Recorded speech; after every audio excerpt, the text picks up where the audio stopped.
सुनीता जी, राधे। राधे राधे महाराज जी। महाराज जी, भाव के रूप में मैं आपके चरणों में प्रणाम करती हूँ। महाराज जी, महाराज जी ये कहना चाह रहे हैं कि इनको जीवों से ज्यादा जानवरों से, वनस्पति, वो भी तो जीव है, उन्हीं से ज्यादा प्रेम है। वो भी तो जीव है। जैसे मनुष्य से इतना हो नहीं पाता, जैसे कुछ खाने का, जीवों को देने का, मतलब मन का कोई बात नहीं, तो उसमें परेशानी क्या है? दया भाव नहीं आती मनुष्य को प्रति महाराज जी। तो बोलो कोई बात प्रति बहुत ज्यादा है। कोई बात नहीं है, लेकिन उनकी भी सेवा करो, उनमें भगवान देख के। उनमें भी भगवान है, वो मनुष्यों में भी भगवान है। जो चींटी में भगवान है वही मनुष्य में भगवान है। भगवान में अंतर नहीं, आपके भाव में अंतर है। तो क्यों नहीं हो पा रहा महाराज जी ऐसा? अब कोई है आपकी मलिन वृत्ति, पवित्र वृत्ति तो नहीं है, मलिन वृत्ति है अंदर। नाम जप करो, उससे नष्ट हो जाएगी। अरे सिय राम मैं सब जग जानी, करो प्रणाम जोर जुग पानी। जितनी माताएं बहनें सब सिया रूप है, जितने पुरुष है सब राम रूप है। क्या परिवर्तन?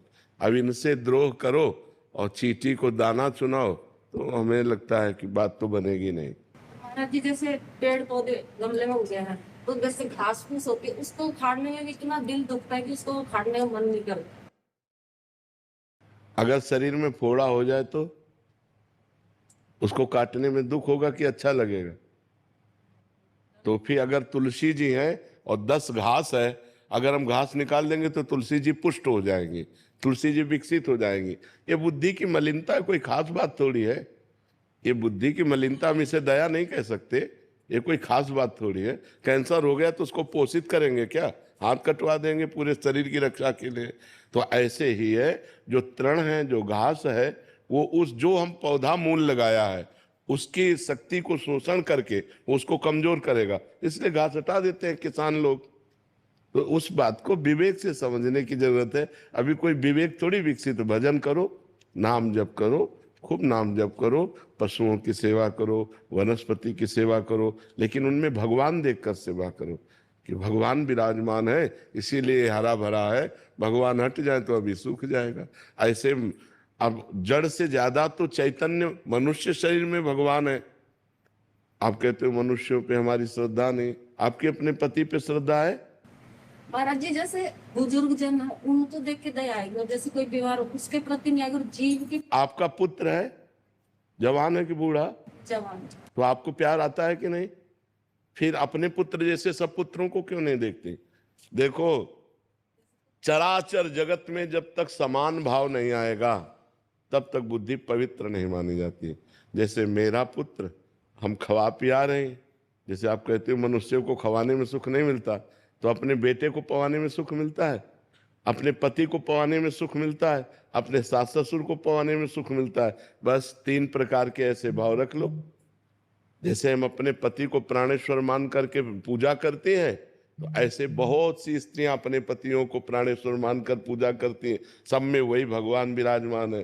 जो हमारे बड़े हैं वो हमारे पिता तुल्य हैं, जो बराबर हैं वो हमारे भाई तुल्य हैं, जो हमारे छोटे हैं वो हमारे पुत्र तुल्य हैं। हमें कोई परेशानी नहीं, सब में भगवान का हम भाव करते हैं। पवित्र भाव करना है, किसी में भी भेद नहीं रखना, कुत्ते में भी भेद नहीं रखना, सुअर में भी भेद नहीं रखना, सब में भगवान विराजमान है। नो, गीता जी में एक श्लोक है, विद्या विनय संपन्ने ब्राह्मणे गविहस्तनी सुनीचय सुपाके चा पंडिता समदर्शिना। जो विद्या विनय संपन्न ब्राह्मण में, गाय में, कुत्ते में, चांडाल में, हाथी में एक ही परमात्मा को देखता है, वही असली में पंडित है, वही ज्ञानी है, वही सही देखता है। जो कुत्ते में, गाय में, हाथी में, चांडाल में और मनुष्य में, सब में एक ही परमात्मा को देखता है।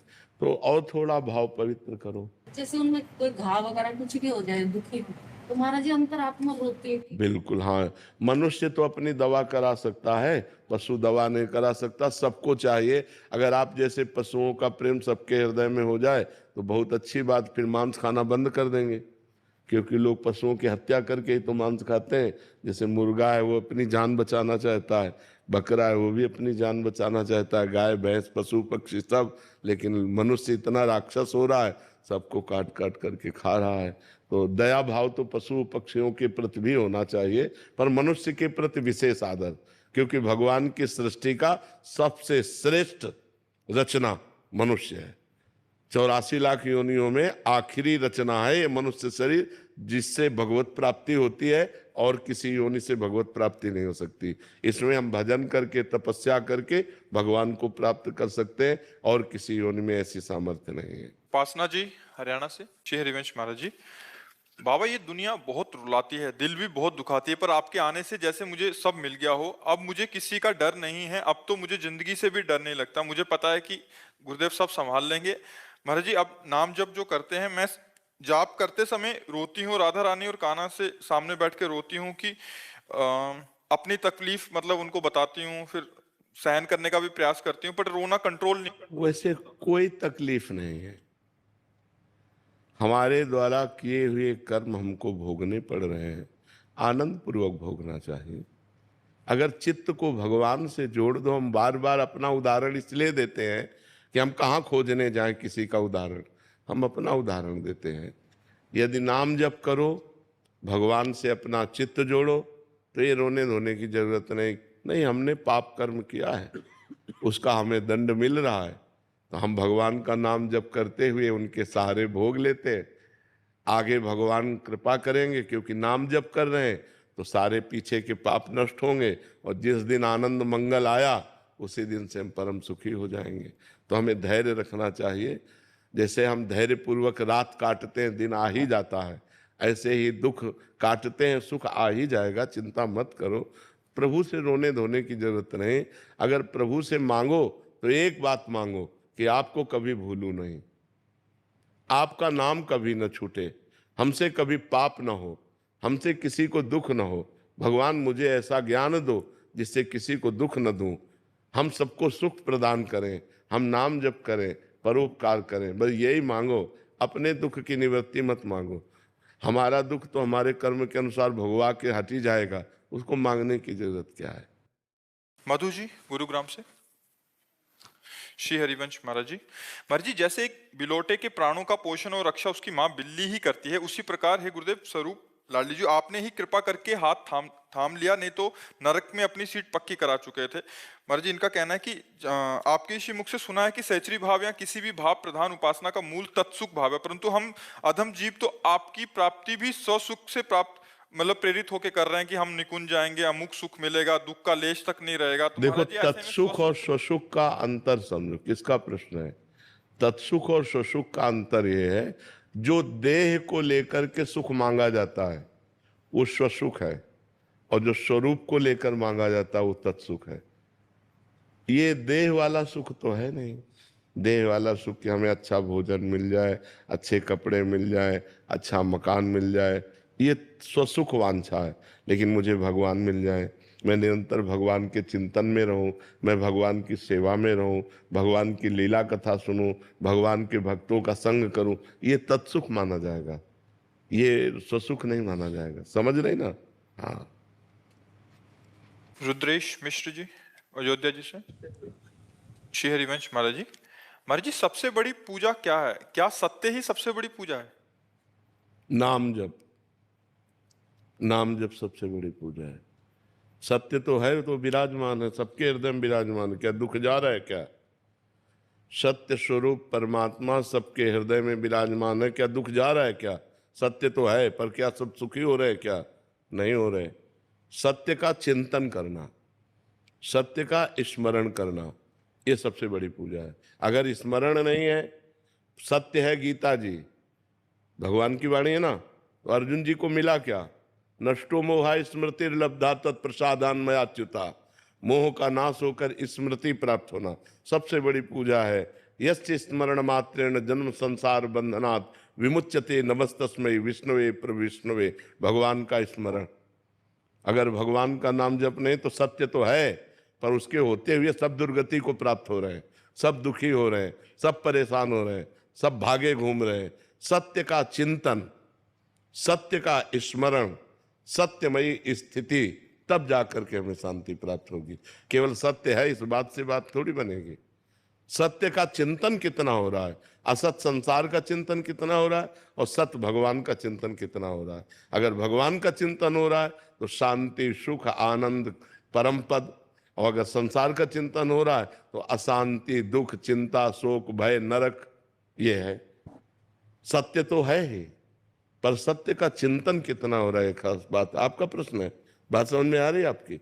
हाँ, जब नाम चिंतन करोगे, भगवान का भजन करोगे, तभी उस सच्चिदानंद में भगवान का आनंद प्राप्त करोगे। नहीं तो सत्य तो है, तुम्हारे अंदर भी है, सबके अंदर है, लेकिन खूब पापाचरण हो रहा है, खूब गंदा आचरण हो रहा है, खूब गंदा दिमाग हो रहा है, तो फायदा क्या? हमारा दिमाग शुद्ध हो जाए, हमारा दिमाग सत्य में स्थित हो जाए, उसके लिए हमें भजन चाहिए। सत्य के राह पे चलना। हाँ, सत्य की राह पे चलना, ये परम सत्य है। हाँ, सत्य की राह पर चलना, ये बात नहीं। जैसे केवल सत्य, तो सत्य तो है, पर उसका चिंतन नहीं है, उस पर हम चले नहीं, उसका अमल नहीं किया, तो फायदा क्या हुआ? वो तो है ही, सबके हृदय में है जी। अनुश्री महाराज जी कह रहे हैं कि इनके 93 वर्ष के दादा हैं, उनका ये प्रश्न है, वो आ नहीं सकते। महाराज जी इनको पूछ रहे हैं कि क्या संकल्प मात्र से कर्म नष्ट हो जाता है? जैसे महाभारत में शिखंडी जी ने अपना जन्म संकल्प लिया था कि भीष्म के अंत ऐसे केवल संकल्प नहीं किया था शिखंडी, अंबा ने बहुत भारी तपस्या की थी। कि उन्होंने कुछ किया था क्या ऐसा? तपस्या, अंबा ने भारी तपस्या की थी, और तब उसने निर्णय लिया था कि भीष्म की मृत्यु का कारण मैं बनूंगी। भजन के प्रताप से, तपस्या के प्रताप, केवल संकल्प से नहीं, घोर तपस्या की थी उसने। पहले भगवान परशुराम जी को प्रसन्न किया, तो परशुराम जी ने भीष्म जी से कहा या तो युद्ध या अंबा, तो उनका युद्ध स्वीकार करता हूं, अंबा नहीं। और भीषण युद्ध हुआ, परशुराम जी एक तरह से परास्त हुए, तो और वापस चले गए। तब अंबा ने निश्चय किया कि मैं अपने शरीर को तप के द्वारा नष्ट करूंगी और ऐसा जन्म लूंगी जिससे भीष्म की मृत्यु का मैं कारण बनूं। तो वही तपस्या के द्वारा जब शरीर पूरा किया, तो वो संकल्प के अनुसार, तपस्या के अनुसार वो शिखंडी बनी, और अंतिम समय में शिखंडी को सामने खड़ा किया गया, जिससे भीष्म ने धनुष बाण रख दिया, अर्जुन ने मार बाणों भीष्म पितामह को सरसैया पे लिटा दिया। तो उसमें तपस्या प्रधान रही। तप अगर हम ऐसे संकल्प करें तो पूरे हो जाएगा क्या? सब संकल्प ही तो कर रहे हैं, तपस्या साथ में तपस्या लगी, तब संकल्प पूरा हो गया। बात समझ में आ रही जी? प्रीति जी दिल्ली से। अगर राधे राधे महाराज जी। गुरुदेव भगवान, मेरा प्रश्न है कि जन्मों जन्मों के पाप इस मनुष्य जन्म में कैसे खत्म होंगे? जैसे रुई का पहाड़ लगाओ, एक दिया सलाई लगा दो, पूरा भस्म हो जाएगा? नहीं हो जाएगा। तो ऐसे ही ये दिया सलाई केवल भगवान के पास है, हमारे पास नहीं है, आपके पास नहीं है। भगवान ने कहा सर्वधर्मान परित्यज्य मामेकम शरणम ब्रज अहम त्वाम सर्व पापेभ्यो मोक्षयिष्यामि मा शुचः। तू सब धर्म कर्म को मेरे समर्पित करके मेरी शरण में हो जा, मैं तेरे सारे पाप नष्ट कर दूंगा, मैं तेरे सारे पाप नष्ट। भगवान सारे पाप नष्ट कर देंगे।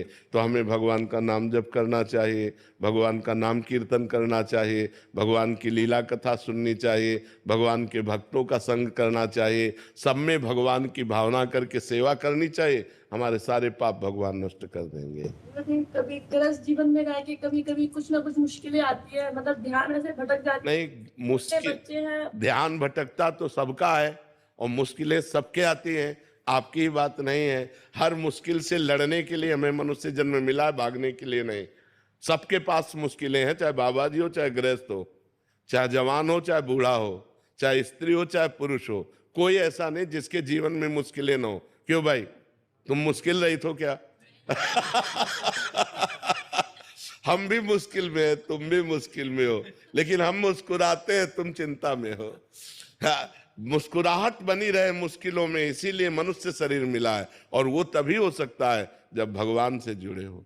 अगर भगवान से नहीं जुड़े तो आप मुस्कुरा नहीं सकते, पक्का समझो। भारी से भारी विपत्ति और दुख में भी जो मुस्कुरा के कदम बढ़ावे, वही तो मनुष्य है। जब भगवान को विपत्ति मिली तो हम इंसान को क्यों नहीं मिल सकती? राम जी को सुबह राज्य मिलना था और सामय के 14 वर्ष का वनवास मिला। थोड़ा विचार करो कि अगर हमारे पास ऐसी विपत्ति हो तो जीना मुश्किल हो जाए। सुबह चक्रवर्ती राजा बनना है और शाम के नंगे पैर वनवासी वेश 14 वर्ष किसी ग्राम में नहीं जाना। 14 वर्ष तक वनवास, कंदमूल फल पे जीना, कभी रोटी दाल नहीं खाना। तापस वेश विशेष उदासी 14 वर्ष राम वनवास। कितना बड़ा कष्ट भगवान को झेलना पड़ा। फिर हम इस मृत्यु लोक में जन्म लेकर मनुष्य होकर, ऐसी समस्याएं तुम्हारे पास है नहीं, बहुत छोटी छोटी समस्याएं आती हैं। उन समस्याओं का समाधान हम विवेक के द्वारा कर सकते हैं, हम भजन के द्वारा कर सकते हैं। हर समस्या का समाधान भगवान है। अगर हम भगवान से जुड़े, भगवान का नाम जप करें, तो हमारे अंदर ऐसी बुद्धि आएगी कि हम लड़ सकते हैं, हम जी सकते हैं, हम दुख में भी जी सकते हैं। तो यही कला आप भी सीख सकते हो। खूब नाम जप करो, भगवान से चित्त को जोड़ो। मरना तो है ही यार, एक दिन तो मरना ही है सबको। रो रो के क्या मरना है यार, आनंद पूर्वक। आज हमें दुख है तो हम मुस्कुरा के जीते, कल सुख आ जाएगा, अपने आप आ जाएगा। जैसे दिन है वैसे ही रात, रात आई दुख, दिन आया सुख, ये एक क्रम चलता रहता है। दुख सदैव कोई दुखी नहीं रहता और सदैव कोई सुखी नहीं रहता। सब दिन हो तो ना एक समान, दिन बदलते रहते हैं। तो हमें चाहिए मुश्किलों में हम कमर कस ले कि हम मुश्किल आई है, अब मुझे भगवान का सहयोग लेकर इसे जीतना है, इससे हारना नहीं है। मनुष्य शरीर मिला है गलतियों को सुधारने के लिए और मुश्किलों को संभालने के लिए। हमारी जो मुश्किलें आए उनको हम विवेक के द्वारा संभालें, उनसे लड़ें, उस संघर्ष करें, और उस संघर्ष में हम विजयी होंगे, क्योंकि भगवान का हम भजन करते हैं। और भगवान का भजन नहीं करते तब तो डूब जाओगे, फिर तो मुश्किलें चाट जाएंगी। अगर भगवान का भरोसा है और भगवान का भजन है तो बड़ी से बड़ी मुसीबत से भी निकल जाओगे, पक्की बात समझो। अध्यात्म शक्ति देता है। हाँ, आज अगर हम आपके सामने बोल रहे हैं, हंस रहे हैं और जी पा रहे हैं, तो सच्ची मानो, शपथ पूर्वक कहते हैं, कसम पूर्वक कहते हैं कि केवल हम प्रभु की शरण में तो हम जी पा रहे, नहीं जी नहीं पा सकते थे। और अब मस्त रहते हैं, क्योंकि प्रभु की शरण में मरना तो एक दिन है ही यार, है? बिल्कुल मस्त रहना चाहिए। मनुष्य जीवन मस्ती के लिए मिला है। वो मस्ती तभी रहेगी जब भगवान से जुड़ोगे। अगर भगवान से नहीं जुड़े तो मस्त नहीं रह सकते। इसी तरह के वीडियो देखने के लिए चैनल को लाइक एंड सब्सक्राइब करें।